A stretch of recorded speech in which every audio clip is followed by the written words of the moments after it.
Bonjour les flammes, c'est Lily, j'espère que vous allez bien. Aujourd'hui, nous sommes lundi 17 octobre. Ce week-end a été compliqué pour beaucoup d'entre vous.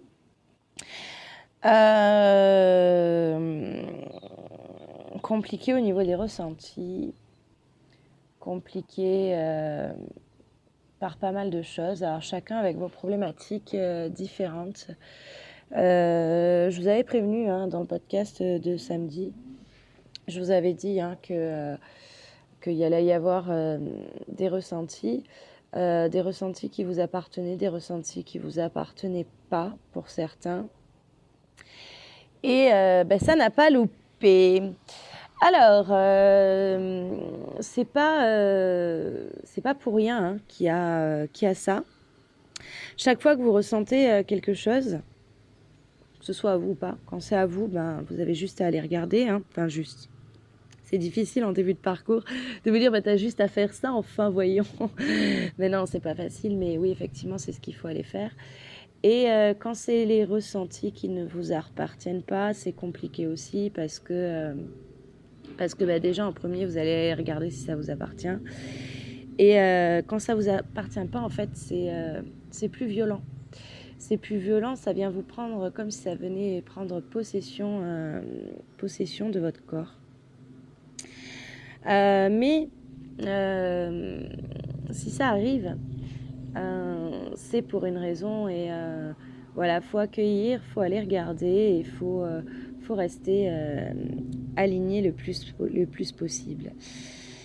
Alors aujourd'hui, j'ai pas un message particulier à vous délivrer,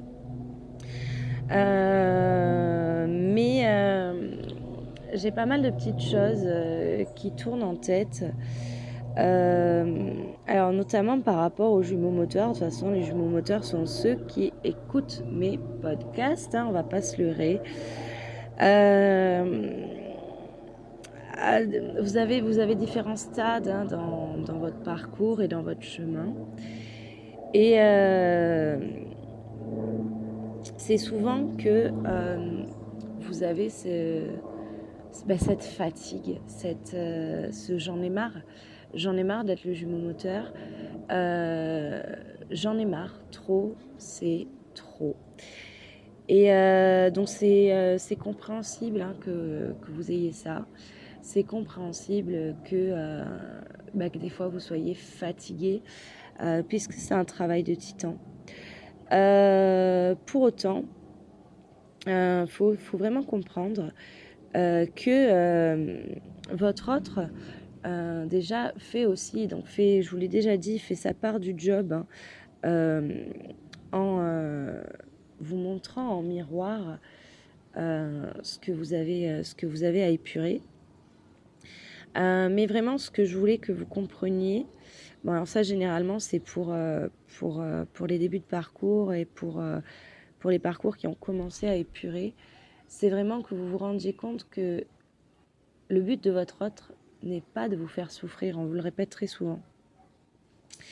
Votre autre, quand il prend, ou elle prend ses décisions, c'est pas dans le but de vous faire du mal, c'est juste dans le but de survivre de son côté, d'une certaine façon. Et en fait, votre souffrance ne va être qu'un dommage collatéral de ses choix. Et autant il est très intéressant de comprendre ça, autant à un moment, donc là dans les parcours plus avancés, vous avez épuré, vous avez vraiment utilisé cet outil d'effet miroir pour travailler. Et plus vous allez vers votre complétude, vers votre plénitude, et plus vous allez vous dire, en fait, je n'ai pas à vivre ça. Je n'ai plus à vivre ça. Je n'ai plus besoin de vivre ça pour savoir où je vais.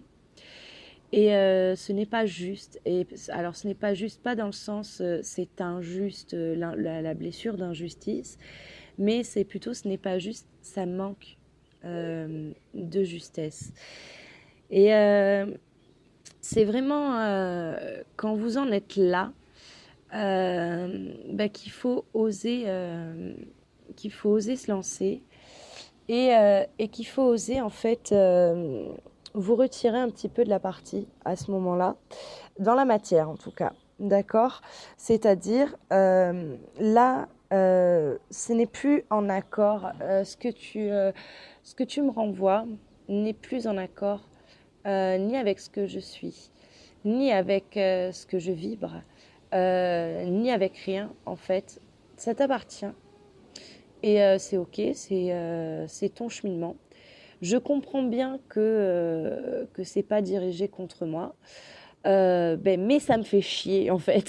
Ça me fait chier. Voilà, tu me fais chier. Enfin, c'est pas tu me fais chier, c'est tes comportements me font chier. Et en fait, je j'en ai plus besoin. Aujourd'hui, j'en ai plus besoin.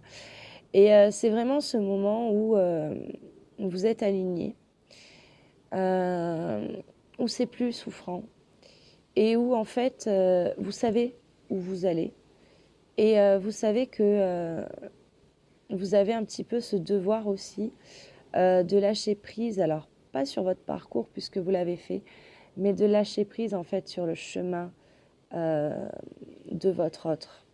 Et très souvent, je vous dis, euh, le cheminement de votre autre vous appartient pas. Et c'est vrai que c'est compliqué en tant que jumeau moteur d'intégrer ça. Parce que vous êtes celui ou celle qui a eu toutes les compréhensions. Vous êtes celui ou celle qui sait grosso modo où est-ce que vous allez, d'accord? Et du coup, vous avez tendance à essayer de vouloir driver un petit peu cet autre sur le chemin. Et le problème, c'est que ça manque de justesse, et c'est surtout qu'en faisant ça, en fait, ce qui se passe, c'est que ce que vous renvoyez à votre autre, c'est qu'il est capable de rien, il ou elle est capable de rien. Et en fait, c'est hyper violent hein, pour cet autre, qu'il soit homme ou femme. C'est super, méga violent. Et à côté de ça, ce qui est renvoyé, c'est une espèce de culpabilité. C'est-à-dire que votre autre, même si il ou elle ne vous montre pas euh, que ce qu'il ou elle fait vous fait du mal, d'accord? Et que du coup, que vous êtes un putain de dommage collatéral hein, à ce moment-là, même si il ou elle ne vous montre pas qu'il le voit, hein, qu'il ou elle le voit, même si votre autre paraît insensible à ça, votre autre à ce moment-là se retrouve complètement dépassé par ce qui se passe et se déteste intérieurement de voir ce qu'il ou elle vous inflige. Et si vous le percevez, le problème c'est que vous allez avoir tendance à devenir un petit peu maternant ou paternant avec cet autre et vous allez vous retrouver à consoler cet autre de vous faire du mal. Il n'en est pas question. Il n'en est absolument pas question parce que ça vous met dans une posture de sacrifice. C'est vas-y chérie, flagelle-moi. Je peux encaisser parce que je sais où on va et il n'en est pas question. Et c'est pour ça qu'il y a vraiment ce moment où faut lâcher tout ça dans la matière. Et où ça sonne juste pour vous. Et vous le ressentez parce que ça sonne juste. Alors, ce que je vous dis, c'est un lien avec la guidance que j'ai faite aujourd'hui. Il y avait cette notion de... C'était marrant, au moment où j'ai tiré les cartes, je vous jure, j'ai rigolé. Parce que j'ai eu 2 cartes qui ont sauté et j'avais 2 oppositions. J'avais le chemin illuminé, c'est-à-dire le chemin que vous entreprenez est le bon. Et il y avait, et au bout, l'impasse, le chemin que vous entreprenez vous éloigne de votre plénitude. Et donc du coup, j'étais obligée de tirer des cartes complémentaires parce que je me suis dit, mais qu'est-ce que c'est que ce bordel? Et en fait, c'était parce qu'il y a de collectif. Et il y a vraiment, donc pour le chemin illuminé, etc., où en fait, du coup, vous avez conscience de tout, vous avez conscience que ce n'est pas volontaire de la part de votre autre, et pourtant vous avez décidé de tracer votre route d'une certaine façon.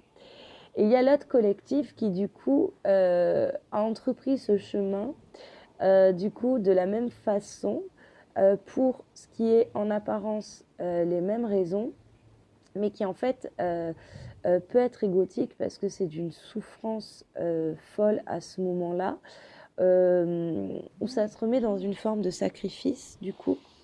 C'est-à-dire, je vais faire ça parce que donc je vais en apparence tracer ma route, mais en fait je trace pas ma route du tout pour faire réagir mon autre, parce que je veux qu'il ou elle voit que c'en est trop.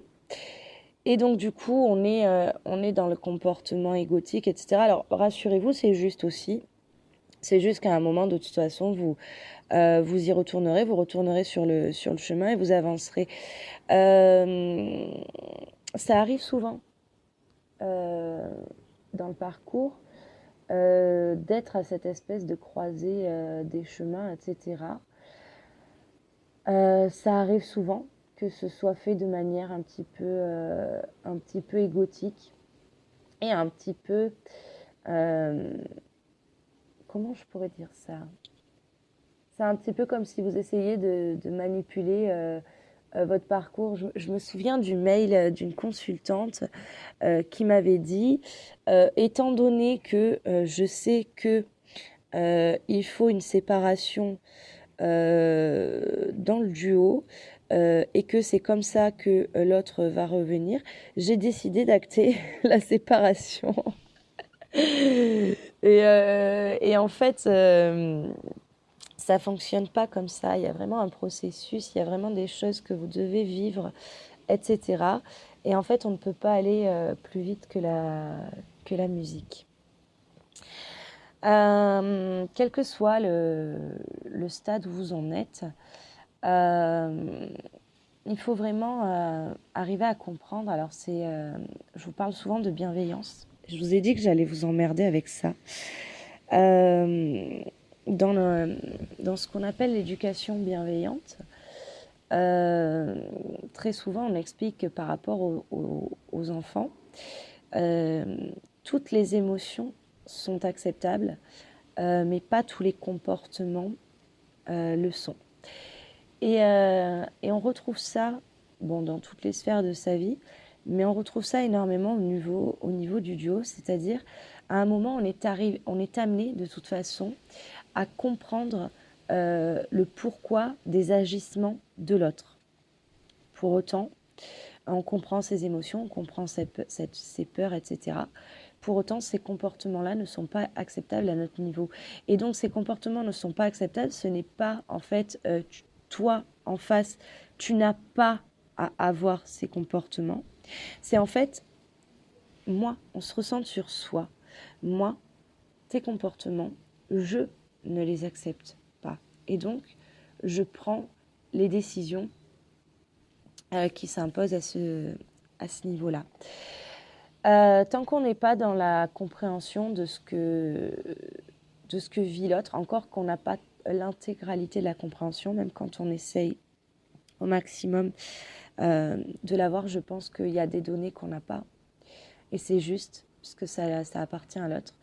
Mais tant qu'on n'est pas dans la compréhension, et en fait, c'est qu'on est trop centré sur son nombril, sur sa souffrance, sur sa douleur. Donc voilà. Et il y a vraiment des tas de choses à comprendre, et c'est le chemin qui va nous les faire comprendre. Ce que je voulais vous dire aussi, je me suis perdue. Ça va me revenir. C'était important. Oui, ça y est. Ce que je voulais vous dire aussi, c'est que ce que j'ai pu remarquer, c'est que les parcours les plus récents, on a vraiment, donc je vous vois arriver à des kilomètres, oh là là, ça va aller super vite, on n'en sait rien, mais on a vraiment cet éveil au lien des deux côtés.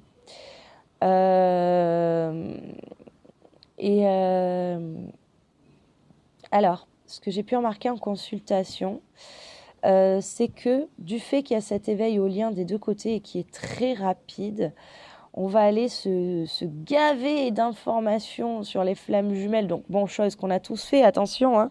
Mais le truc, c'est que comme c'est des deux côtés, vous avez la possibilité du coup d'en parler. Et en fait, vous êtes trop dans le processus, les étapes, etc.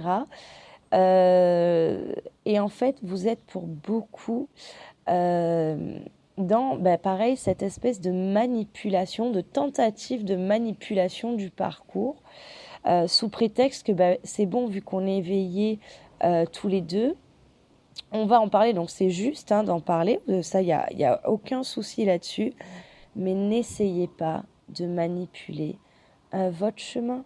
De toute façon, plus vous allez essayer de manipuler votre chemin, plus vous allez vous prendre des obstacles et des barrières. Alors, par rapport à ça, je voudrais faire un petit point quand même sur le parcours, c'est-à-dire que rien ne change à ce niveau-là, que ce soit un ancien parcours ou un des parcours les plus récents, c'est qu'en premier, il faut aller se trouver soi-même. Tant qu'on n'est pas en accord avec soi-même, de toute façon, on ne peut pas demander à l'autre d'être en accord avec lui-même ou elle-même. Ce n'est pas possible. Et il y a vraiment ce travail qui est fait. Et alors, c'est pour ça que vous avez dû remarquer que je parle rarement du couple et je parle plus du duo. Parce que une des choses que j'ai pu remarquer, c'est qu'on est beaucoup trop dans l'énergie du couple. Alors là, je parle vraiment pour le jumeau moteur. Parce que même si les deux sont éveillés, il y a quand même un jumeau moteur et un jumeau qui va être le wagon. Et le wagon va pousser le moteur, quand même, aussi. Mais ce que j'ai remarqué, c'est que, voilà, au niveau, le jumeau moteur est beaucoup trop dans cette énergie de couple. Alors, c'est juste, puisque c'est vraiment ce que vous ressentez. Mais le problème, c'est que du moment que... Alors vous, c'est comme si, quoi qu'il arrive, vous êtes en couple. Même si vous êtes en séparation, dans votre tête, dans votre cœur, vous êtes en couple avec cet autre. Et donc, vous attendez que cet autre agisse comme un membre actif de ce couple. Et le problème, c'est que l'autre, de l'autre côté, vous n'êtes pas en couple. Vous pouvez avoir été en couple et être séparés, mais pour l'autre, vous êtes bien séparés, quoi. Vous pouvez vous pouvez avoir l'autre qui est dans une énergie d'amitié. Vous pouvez avoir des rapports charnels. Et en fait, pour l'autre, vous n'êtes pas en couple. Pour l'autre, vous êtes en couple au moment où lui ou elle acte le couple.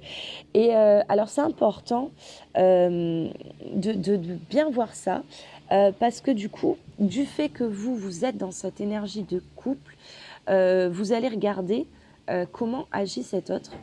Et du coup, pour vous, il y a de la trahison là où en fait il n'y en a pas. Il y a de l'infidélité là où en fait il n'y en a pas. Et des tas de petites choses comme ça. Alors c'est très intéressant de ressentir la trahison.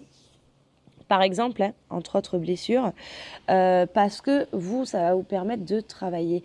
Mais du coup, il faut vraiment comprendre que si vous n'êtes pas ensemble, si ce n'est pas acté, vous n'êtes pas un couple.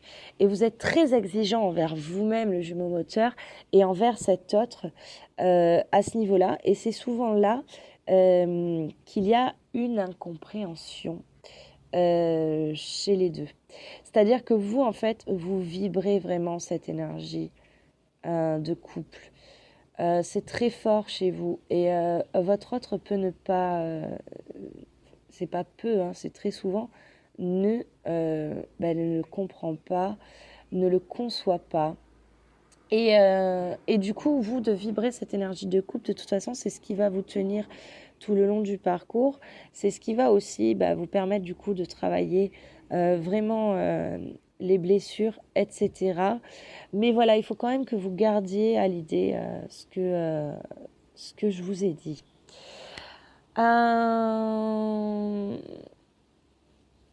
J'entends des choses qui des fois résonnent pas. On m'a parlé dernièrement de cette âme sœur de fin de parcours, donc je réitère. Si vous êtes dans l'attente, donc ça, je vais le dire que ce soit... En fait, quand on est dans les parcours avancés, vraiment, quand on est très honnête avec soi-même et on sait qu'on a vraiment travaillé nos blessures, etc., on sait du coup qu'on n'a pas besoin de ça. Mais du coup, là, je vais parler vraiment pour les débuts de parcours, etc. Quand vous êtes dans cette attente de cette âme sœur là qui va venir vous sauver en fait de ce parcours un petit peu, vraiment regardez le pourquoi. Je dis pas qu'il faut pas aller dans d'autres relations, attention, ne me faites pas dire ce que je n'ai pas dit, ce n'est pas ça que j'ai dit. Mais il y a un petit peu vraiment cette carotte de cette âme sœur qui va venir, qui vous comprendra, qui guérira vos blessures, etc. Et en fait, le truc, c'est que tant que vous êtes là-dedans, c'est que quelque part, vous n'avez pas encore pris conscience que déjà c'est vous qui vous guérissez vous-même. Bien sûr que les expériences différentes et les relations différentes et les personnes qui vont venir se connecter à vous d'une manière ou d'une autre vont vous aider dans ce cheminement, ça c'est sûr et certain. Mais personne, et ça je veux vraiment que ce soit clair, personne ne guérira à votre place vos blessures. Personne. Et vraiment, c'est très très fort pendant un long moment du parcours. Et pour les personnes qui vibrent ça, donc c'est juste puisqu'on y passe tous, mais vraiment, je vous invite à aller regarder quel est votre besoin qui se cache derrière, quel est votre besoin qui n'est pas assouvi et comment est-ce que vous, tout seul ou toute seule, vous pouvez assouvir ce besoin. Je vous laisse méditer là-dessus. Je vous invite à vraiment profiter du soleil, à aller vous ancrer, à aller dans la nature, à aller balader, à faire des choses qui vous mettent en joie, à vous connecter à d'autres personnes de manière bienveillante, à vous connecter à votre famille, à vous connecter à vos enfants, à vos amis. Je vous invite à faire tout ça vraiment en général, mais beaucoup cette semaine. Je reste disponible pour les séances de travail, quel que soit le stade de votre parcours, pour les soins énergétiques, pour les guidances. Vous savez que j'ai commencé les guidances annuelles. Je vous invite à prendre rendez-vous si vous en ressentez le besoin. Et je vous dis à très vite.